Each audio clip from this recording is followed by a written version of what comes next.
Ang lahat na ito ay naglalayong gawing mas masagana ang inyong mga sakahan, mapagaan ang inyong paghahanap buhay, at mapabuti ang antas ng pamumuhay ninyo at ng inyong mga pamilya.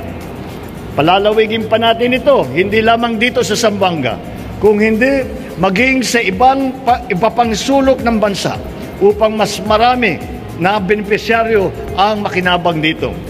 Sa ating Agrarian Reform Program, wakasan natin ang kahirapan ng ating mga magsasaka laban sa banta ng pagkagutom, laban sa pagkabaon sa utang, at laban sa kahirapan.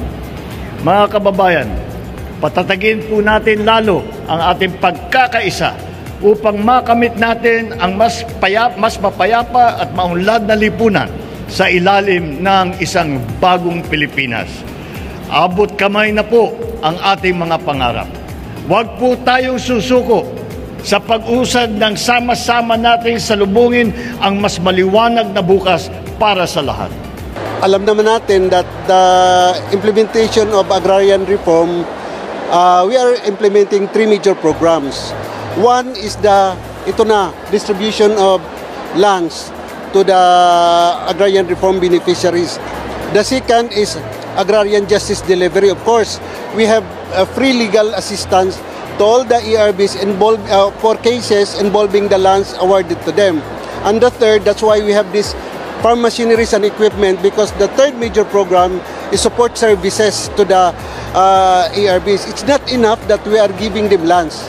We have to continuously provide them support services to make sure that the lands awarded to them are productive, to make sure that their income is increased, to make sure that they have good future with the lands awarded to them.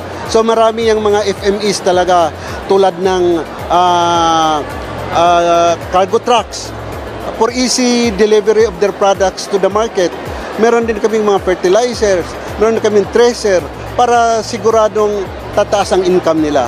DAR is always committed to serve our farmers, our agrarian reform beneficiaries. We need food in the table, di ba? Food security ang pan ngayon, ang pan ng presidente. So we have to provide them with necessary support so that ma-sustain ang food security program of the government. So andyan ang DAR palagi